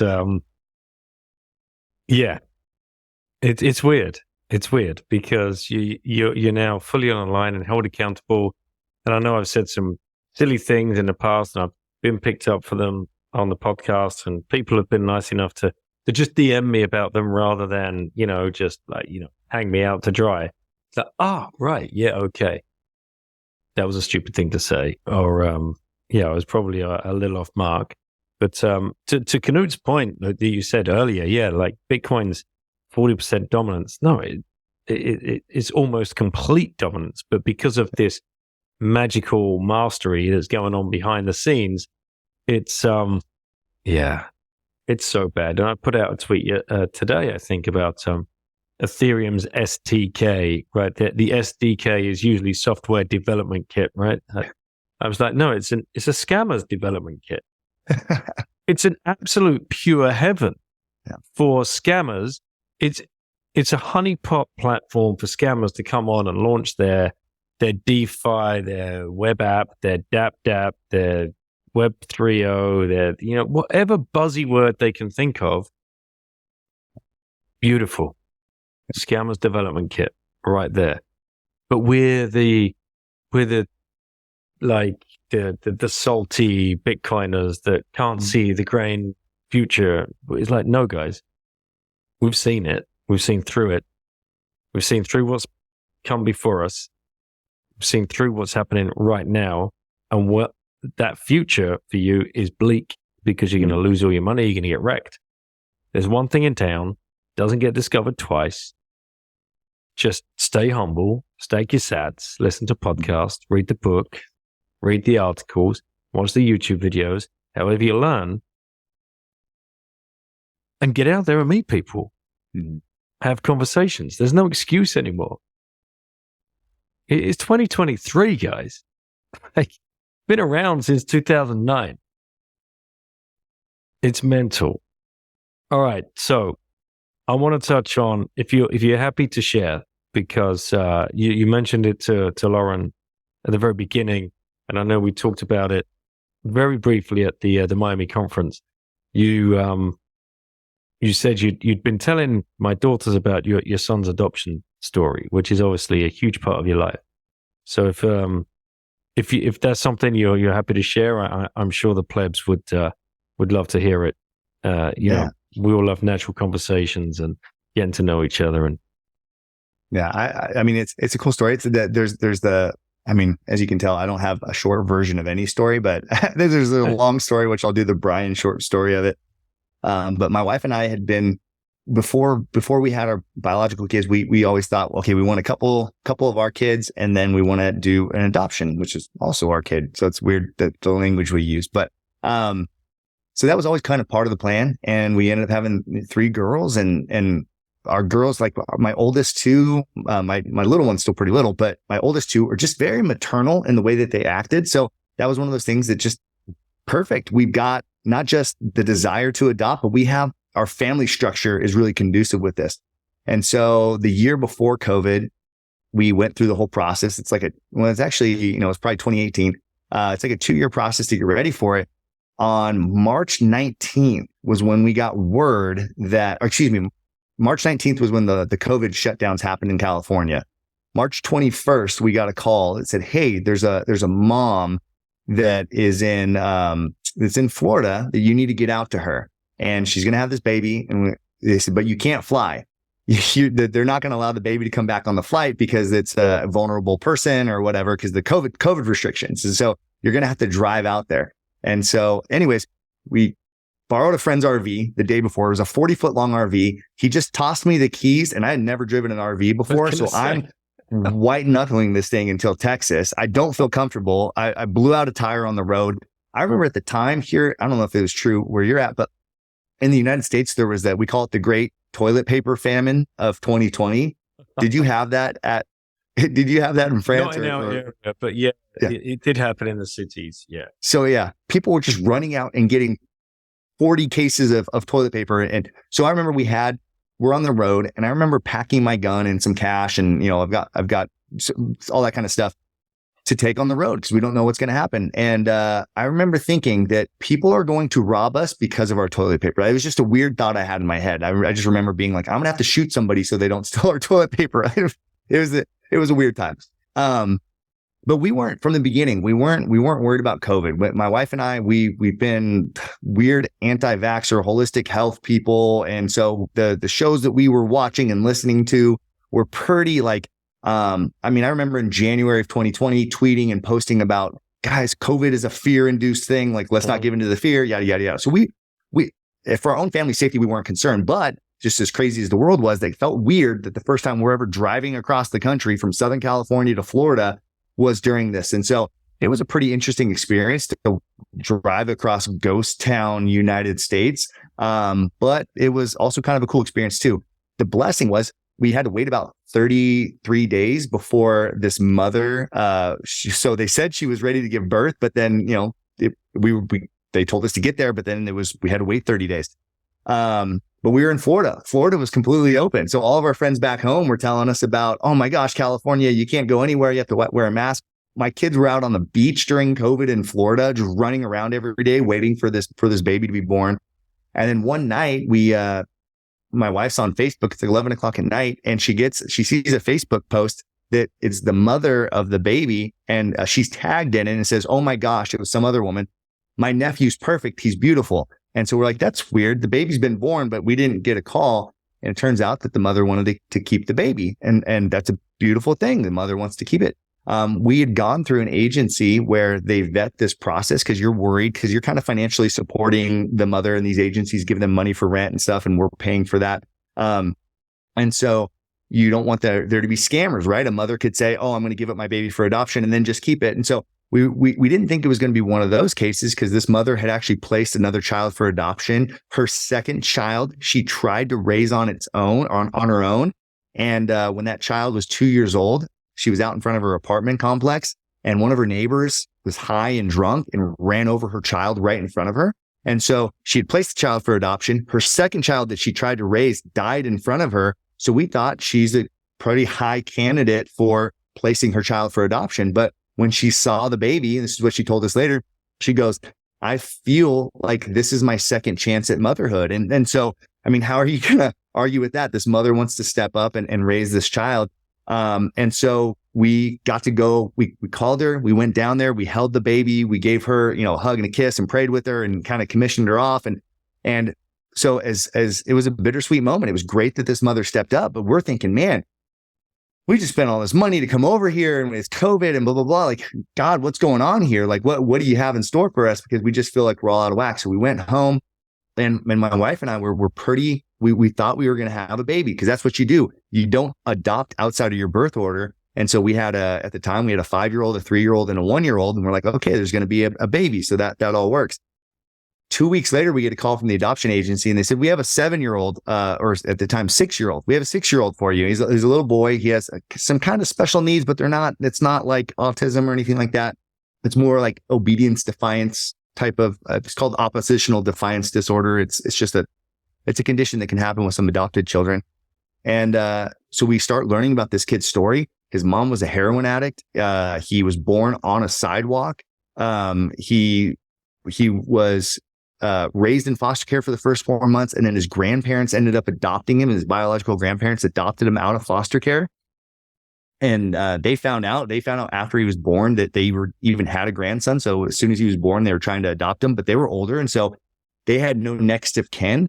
And so they said, we need to find a family to adopt him. And so from the time he was 4 months old to the time he was 6, they had a really strict checklist of things that they wanted in a family. And when we came along, we just happened to fit that checklist of things that they wanted. And so we ended up meeting with him and we ended up adopting him. 2 weeks after he started living with us, his grandma, the woman that had raised him, she was in good health, out of nowhere, woke up, screamed, had a brain bleed, and died. And so the woman that raised him, it was literally like her mission from God to find a home for her grandson. And she hands him off to us, and the woman dies. His biological grandpa is still around, and very involved actually. But so my son's been through a lot. I mean, some of the things that, the early trauma of being born and being in foster care, things that he wouldn't remember, but I'm sure play a factor on his psychology, and things like him being placed for adoption at 6 years old, and then his grandma dying, basically the mother figure in his life dying shortly after. So he's been through all this crazy trauma. And I kid you not, he is such a sweet, smart, sophisticated little boy.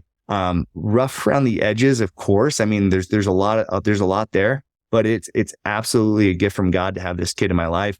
And I thought we were going to have a girl baby. I thought we were going to have 4 girls. I thought that's what we were going to adopt. And it turned out we get to have the boy into our family, and it's so cool. And this kid gets out there and he does jujitsu. And when we met him, we took him to a jujitsu class. He walked out on the mats and just went face down and cried and screamed. Like he was scared. He was scared to go do jujitsu and martial arts.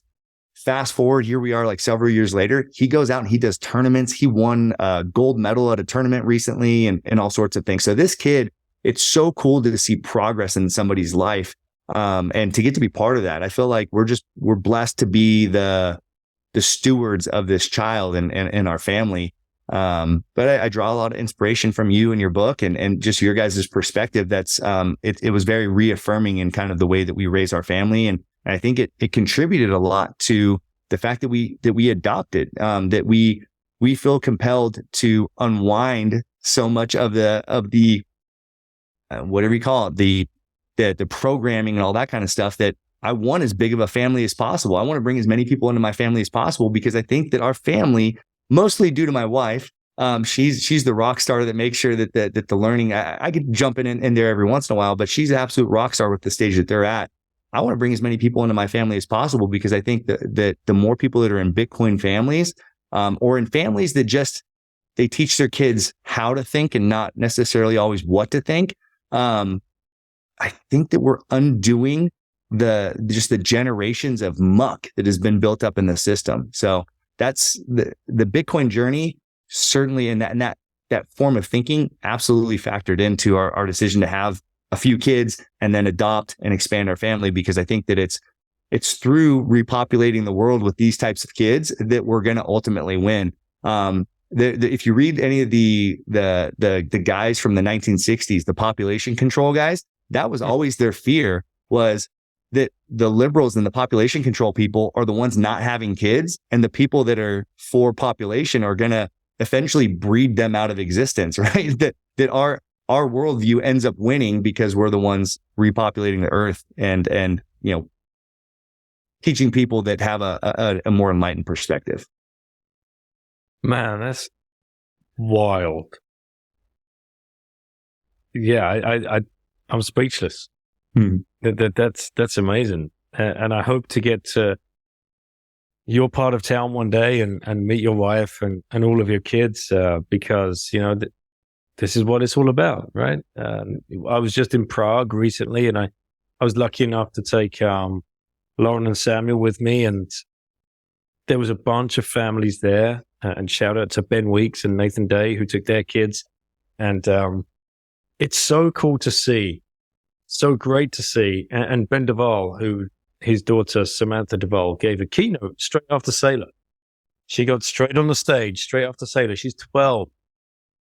And Lauren was hosting a panel with Joe Hall and Giacomo. Yeah. And I was up there just as support. We checked backstage and went, do you want me to come up? So yeah, just come up. And so they had all the nice comfy chairs, and I'm just sat on this white stool at the end. I saw the picture. That was great. But and the feedback that got was incredible. And like when we come off and we went backstage to take all the mics off and whatever else, Joe and Giacomo were like, "That's the best panel I've ever fucking done. Why don't we do more of this? This is ridiculous. Look how many people are out there. Look at the interaction. We need more kids panels." I'm like, yes. Beautiful. Yes, this is what's got to happen. And Samantha actually announced on stage that she is the Bitcoin kid. So July, let's do Bitcoin Kids Month. So today I had a call with Lauren and Samantha, and we've checked out a time between us all that Samantha's going to come on the Once Bitten podcast, and the three of us will riff, and hopefully Ben will join as well, her father. My two oldest, Caitlin and Sophia, are going to go on a podcast called Parlons Bitcoin, which is a French-speaking Bitcoin podcast run by a guy called Emmanuel, with a friend of ours called Theo, and they're going to talk about Keynesian economics versus Australian economics as 17 and 15-year-old girls in French for Bitcoin Kids Month. And like, this is where we've got to take this. That's amazing. Yeah. And today she had, my daughter, Caitlin, had a chat with the Bitcoin Policy Institute UK organizers, Krista, who wants Caitlin to host the podcast for the BPI UK and have each one of the members of the BPI UK come on first each month and then take it where you want. And this is, how can you stop us? Yeah. How can you stop us? If they see any of that, they've got to be quaking in their boots, because I mean, they're not able to counter that, right? When you have the next, that's why they've been trying to indoctrinate each generation, right? But we're just waking up at a faster pace than they can silence people, that they can put people to sleep, you know? So that's so heartwarming to hear. I didn't know. Yeah. I didn't know any of that stuff was happening. So, that's one of the, I mean, you should go on Ben's show, Why Are We Bullish, and share that. I hope you are soon, because that's probably one of the most bullish things for Bitcoin and for freedom that I've heard in a long time. Ben's show runs at midnight on a Friday, my time. So yeah, we got to figure out. Yeah, that doesn't work too well. Although he's in Oslo right now, he should be. Come on, Ben, step up. Yeah, do more work. Yeah. Well, and I do have to say that seeing the conference, when I came back, I was talking to my wife kind of at length about sitting down and talking with your daughters and just seeing you guys interact, and the way that you were around them some, but then some of it's them just going off on their own and like working their own job there too. Like they have their own thing, which was really cool. And I remember talking to my wife for quite a bit about it. And it's like, this guy's living what he's preaching. It's so exciting. And so we're trying to make it so that any kind of events that I go to, that my kids are going to get to be there. I mean, you guys have been a huge inspiration by playing that out, by acting that out in real life. And so I hope that is a trend that we see in Bitcoin. I think that would be one of the most positive things you could possibly see. I think we see more and more and more of it over the next 2 years, more families coming to Bitcoin conferences and accommodating that, let's get a little kids area, like for the little ones, like soft play and whatever. And that can be, we can have people, professionals hired to come and look after them for an hour or two. So moms and dads can go off and wander around and watch some of the panels and stuff like that. It needs to be a family affair. It truly does. Because how many listeners are sitting there thinking, if I had one last orange pill left to give to somebody, who would I give it to? My fucking wife, because that's the most important person in my life. And I want to bring my family along on this journey, and I want them to see what I see, and that, I'm not crazy. And this is why I've been so lit up by the fact that they come with me to the conferences, and we go into conference. I've been invited. We've all got tickets because I asked them. There's very little compensation otherwise, but we have the tickets. Let's just go. What's the downside here? Let's just go. And then they become friends instantly with the other people that they interact with, because you know what Bitcoiners are like. It's like no other social gathering you've ever been to in in your life. It is completely nuts. Anyway, that's the last question to you. If you had one last orange pill left to give to somebody, who would you give it to and why? Well, my wife is fully orange pilled. I feel like my kids, for their age appropriately, orange pilled at this point. So with it being outside of the family, I think that I'm very involved in my church, and so I would say that the executive pastor of our church, the guy that controls the finances, is one that I'm actually actively working on. We just changed the bylaws. I've worked for 4 years to get the church to change their bylaws so they can now officially keep some of their treasury assets in Bitcoin. They haven't Nice. bought and held yet, but the church is within the next 6 months, I believe, going to hold these assets. So, I mean, our church, and I think there's a lot of churches that have done just incalculable many, like just crazy projects we've built houses for single moms that are getting back on their feet and all that kind of stuff. So I would hate for our churches, the momentum that we've built in our community and all the great things we've done, to be whittled away because we're on a fiat system still. And so for me, I think it's really important that our church adopts it so that we're not getting robbed by the government. The church is taking some of the stuff off the plate of the government. We're doing these single mom homes that the government says that they're going to be doing and stuff, but we actually do it. And we do it by the division of labor within our church. We had 4 homes built on our church property because we have contractors, because we have electricians, because we have these people. The church didn't spend $1 other than labor, but the church has to continue to spend money, obviously, to feed them and have programs and stuff like that help educate them on money. There is a copy that the church is allowed a copy of Bitcoin Evangelism to be in each one of these houses. So I don't know if the mothers read it or not, but yeah, I hope that our executive pastor and people in any position of influence, but that's just in my life, that's somebody that has a position of influence that is open to the idea of Bitcoin enough to allow the church to invest in it. But I want him to be like fully on board. He's not the guy that preaches from the stage. He's more like the business end of the church. That's why he's the executive pastor. So I want the business guy of the church to understand this side of economics, which, understandably, I see their hesitancy because they're dealing with tithes. They're dealing with people that gave money to the church to go out and do something. And so they're really nervous to do something kind of forward thinking. But that's the pitch. That's the angle that we've been taking with them. And that's why I think we've made some progress. I understand that doing something new sounds risky, but you need to understand that you're absolutely engaging in something risky by holding people's tithes and offerings in fiat.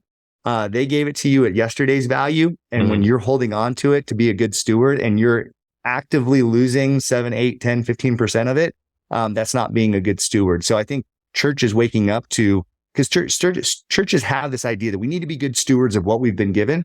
And so if they can understand that idea between stewardship and money, I think it would absolutely change people's perspective, at least moral perspective in the United States and around the world and Western civilization, because the church still has a lot of influence on, moral thinking in a lot of areas. So yeah, I think that'd be helpful. So when that collection tray goes around at the end of service, is there a QR code on? There's not yet. But well, we actually don't do, it's all online. It's all online donations. They don't pass around collection plate. So they do it. They have said that, when we start buying it, they are going to put, they're still dealing with on-chain. They have an on-chain address that they'll accept it through. So we're working on Lightning one step at a time. But yeah, that's such a great point. It's like, if you're taking these donations in good faith, you bet Dharma will look after them. And by not diversifying just anywhere between 1 to 10% of them into what we all understand, most listeners listening to this now, our species' hardest money ever discovered, then you're doing a disservice. And you mentioned in your book, and I've obviously read Thank God for Bitcoin, and I've heard other people talk about this. The only time Jesus got angry was turning over the money changers' tables in the temple of, what's the temple? It was the temple of Jerusalem. So it was the heart and soul of the Jewish faith. And the one time, and because in the Old Testament before Jesus, you have scriptures like the Proverbs that talk about how God hates. He actually hates. He despises unbalanced and unfair weights. And so people that cheat economically, God detests that. He doesn't like that because it's an insidious way of stealing from somebody. It's not just going and robbing their bag of goods. It's doing a long, slow, methodical one. So there's a particular disdain that God has for this. And so when Jesus walks into the temple, he sees money changers, and the money changer said, if you want to come and sacrifice to God to get forgiveness for your sins, you need to pay us in the Jewish shekel. That's the only coin we'll accept. But people came from all over the world, and they had coins with, Roman emperors on them and pagan gods and things like that. And so the money changer said, we won't accept your dirty money unless you give it to us at a higher rate. So it's like, it wasn't that they wouldn't accept it. They just said, well, it's supposed to be a 1-to-1 exchange, but actually you need to give us 12-to-1, because guess what? If you don't do this, then you're going to hell. It was one of the most despicable, disgusting uses of that privilege that they were given. And so Jesus walks in, and it says he fashions a whip, and he whips these guys until they leave the temple. He said, get out of my temple. This is an unholy thing that you guys are doing. He calls them a brood of vipers. And so it's about as strong of language in that time. That was basically like saying, F you guys, you're evil. It was very strong language that he used against these people, because it set him off. And people sinned. People did all sorts of things in front of Jesus, and he never flips a lid. He said, okay, I'm going to talk to you. I'm going to be peaceful with you. But there's one time that he actually got righteously angry, and it was when people were cheating the money. Holy shit. We need to introduce him to Jerome Powell and Janet Yellen. Yeah. That would well, I think Christians, all the time, the most common pushback from Christians I get is, well, Bitcoin's it's the one world currency, and it's the currency of revelation, and it's the Antichrist money. And it's like, dude, there's a way better case for the US dollar being that. In my book, you read it, like I share that with them. I say that there's a case for the US dollar being the one world currency, because at the end of the greatest war in human history, which is World War I and World War II combined, Israel gets established as a nation after 2,000 years at the exact same time that one world currency gets established, because that's when the US dollar became the one world currency. Fast forward to the era where you're having the one world currency is about to get upgraded to its most powerful form yet, in the form of CBDCs. But what happened 10, 15 years before it upgraded to its most powerful form? This one option to exit that system, to act outside of that system, was created, and it's germinating during that same time that the one world currency is coming to fruition. And a country adopts that currency. And what's the name of the country that adopts it? For the first country to adopt that currency was El Salvador, which literally translates to the savior. And so if you're going to make a case for a one world currency versus a currency, that's El Salvador.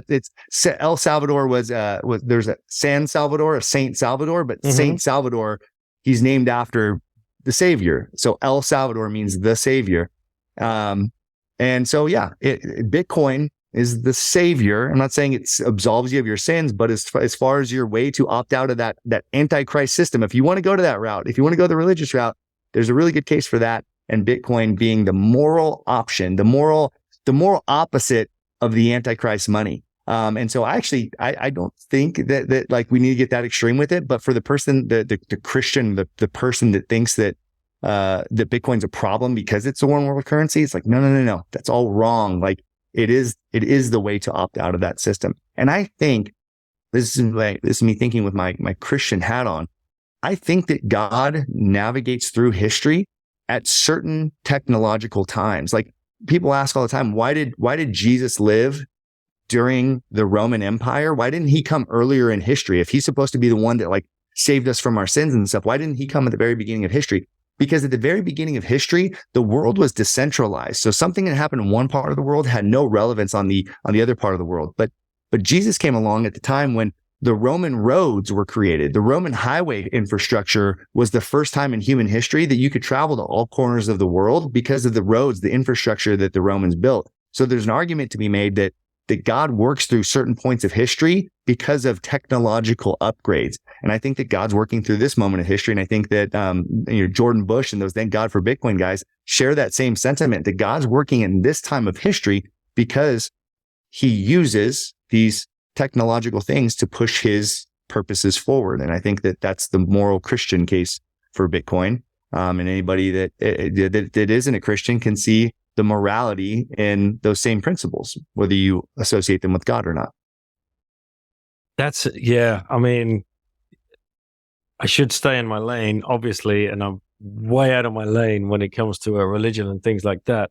But I've had John Vallis on the show talking about his long form article about all of this, and then I had Maher on the show from Coinbits, and we got into a discussion about Islamic finance and how the monetary system of today does not jive with that religion at all.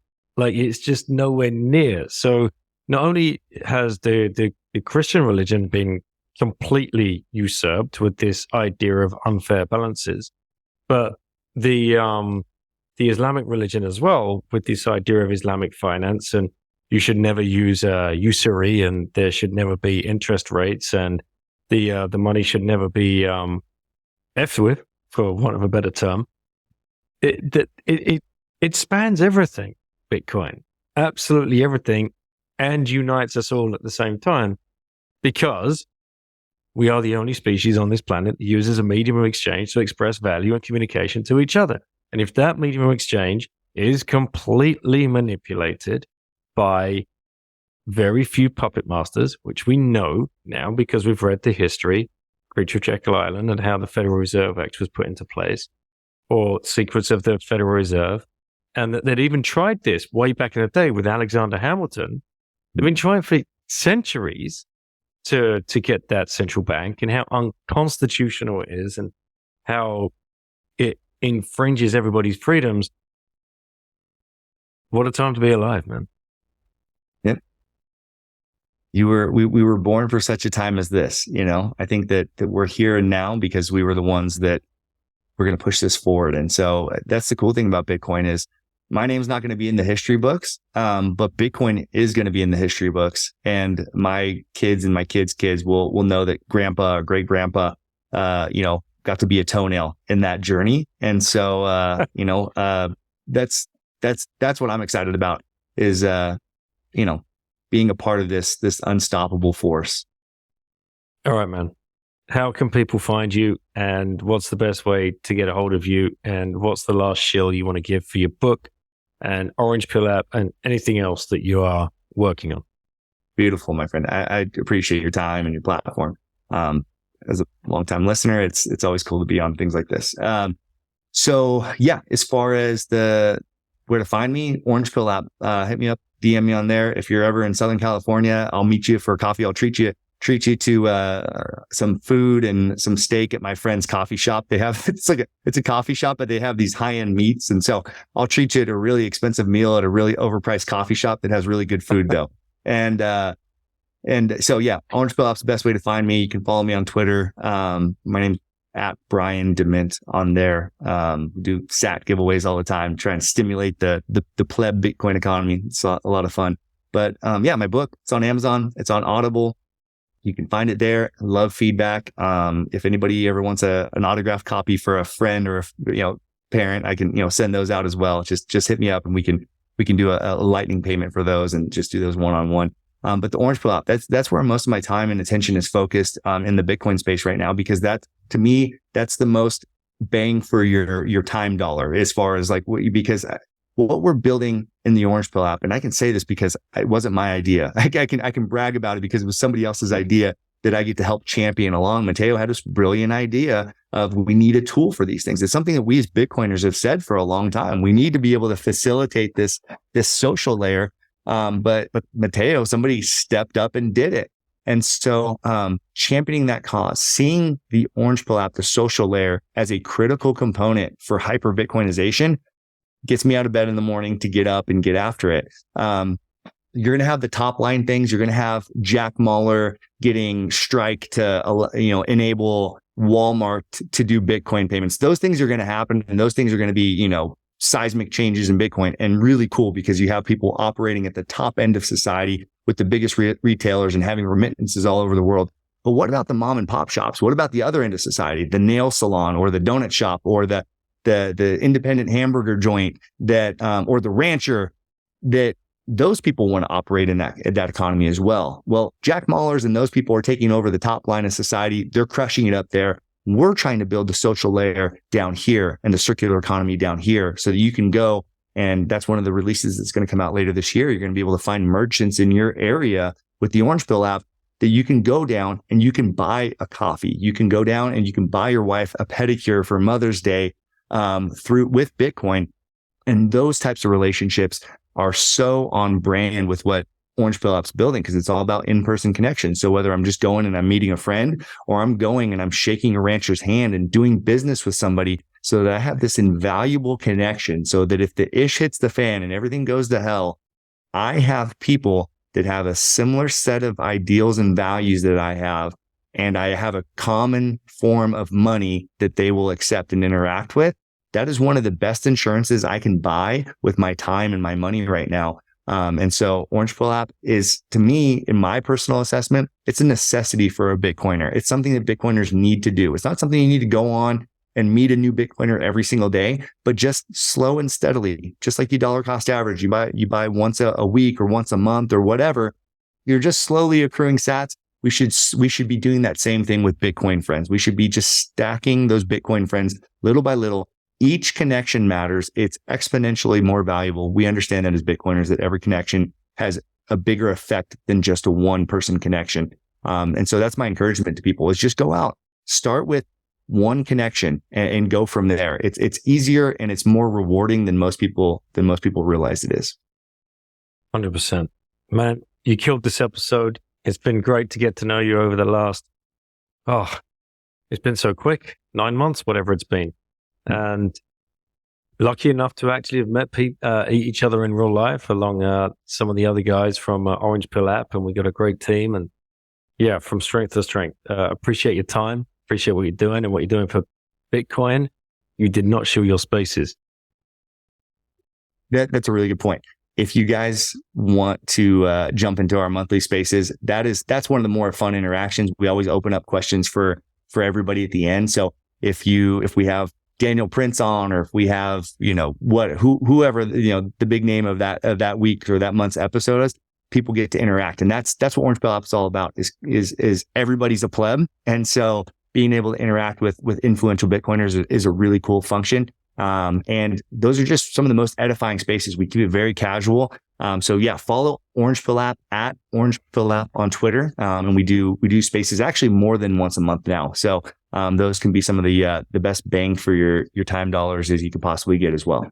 And great gifts too. Why wouldn't you be following Orange Pill app? That's right. Thanks, dude. All right, man. Take care. Great to see you.